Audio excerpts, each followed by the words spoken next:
Alright, Shalom, Shalom. Shalom.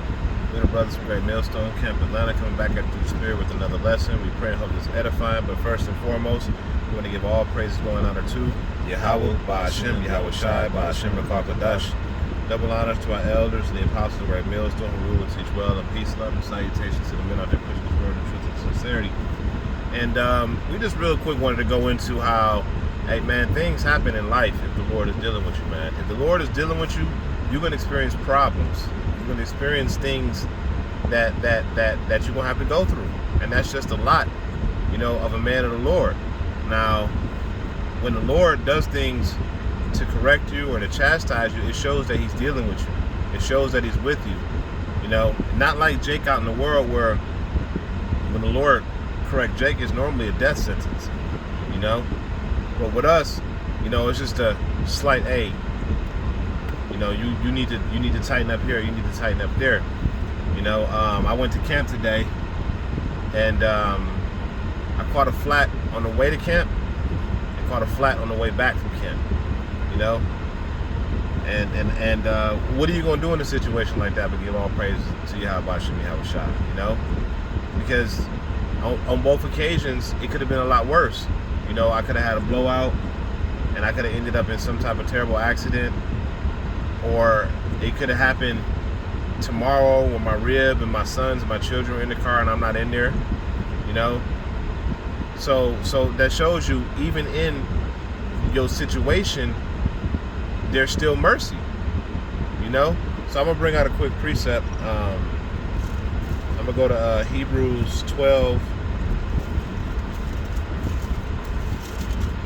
and 6.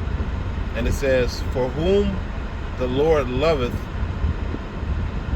he chasteneth, and scourges every son whom he received." You see? So if the Lord loves you, he gonna put you through some things, man. Because when you go through things, man, it toughens you up. It makes you smarter. It teaches you how to navigate through certain situations. It hardens you up, too, so you can handle things. And ultimately, too, it shows that the Lord is dealing with you, man. That the Lord is supping with you. All right. And it says, for whom, verse 7 says, "If ye endure chastening, Yahweh will delight in you as with sons. For what son is he whom the Father chastening not?" You see. And it says, verse 8, "But if ye be without chastening, whereof all are partakers, then ye are bastards and not sons." You see? So when you are put in a position to where the Lord Yahweh Ba'ashem Yahweh Shai is chastening you, he's dealing with you as a son. And if he ain't dealing with you like a son, you're a bastard. Mm-hmm. And what do we see out in the street all the time? Niggas getting their cap pilt, man. Mm-hmm. Niggas getting put down. That's how you deal with a bastard, man. You don't want to have nothing to do with them. Mm-hmm. You got something you want? This is Micah 7:9. It says, "I will bear the indignation of the Lord because I have sinned against him, until he plead my cause and execute judgment for me. He will bring me forth to the light, and I shall behold his righteousness." So a lot of times things happen. You might go through car troubles, women troubles. You might go through a series of rebukes. Ailments, but we have to bear it because we have sinned against the Lord. This is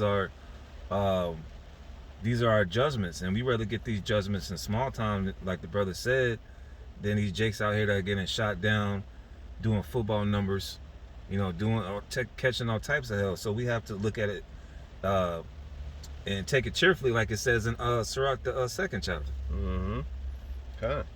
I got a precept. This is 2 Timothy 2, and I'm going to start at 1. It says, "Therefore, my son, be strong in the grace of Yahweh Shai HaMashiach, and the things that thou hast heard of me among many witnesses. The same committeth thou to faithful men, who shall be able to teach others also." So the shit that we go through, man, the things that the Lord put us through, we need to get through this so we can teach other men how to deal with this shit, man, when they go through it. Verse 3, it says, "Therefore Thou therefore endure hardness as a good soldier of Yahushua HaMashiach. You see that? So we're supposed to be in a position to where we're enduring the hardness, man. What soldier gonna be soft, man?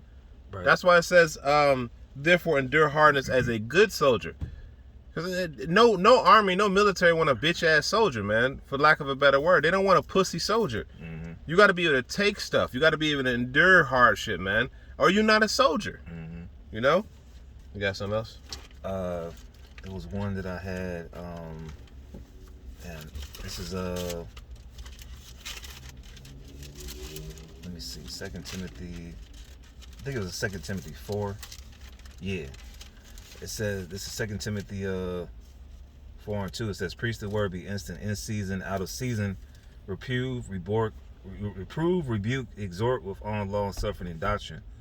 All right, so we have certain exhortations that come through the Spirit, certain rebukes, and it's instant in season, out of season. We're going through these trainings in season, out of season.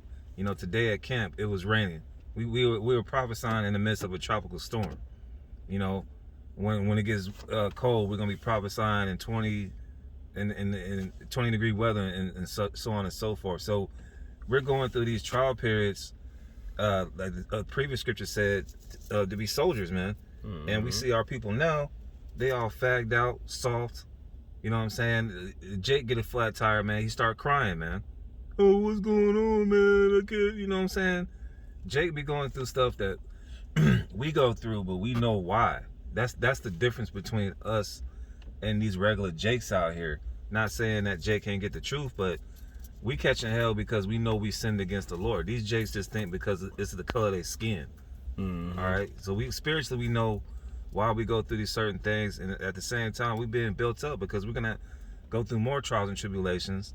All right? We got the persecution coming up of the saints, but we know how to deal with it, and it builds us up to deal with more and bigger things that's coming down the pipeline. Mm-hmm. Okay. I got one more precept I'm going to bring out. This is Job 38:3, and it says, gird up now thy loins like a man, for I will demand of thee, and answer thou me. So you got to be, man, the Lord said, gird up thy loins like a man. That says a lot. That means that men are supposed to be austere. Men are supposed to be hard. Mm-hmm. Men are supposed to be able to deal with stuff, man. Deal with devastation. Here it is in the book of Job. Job is going through hell, man. Done lost everything. Mm-hmm. He done lost his children. He done lost his daughters. He done lost his fortune. He done lost his house. He's a bum out in the street.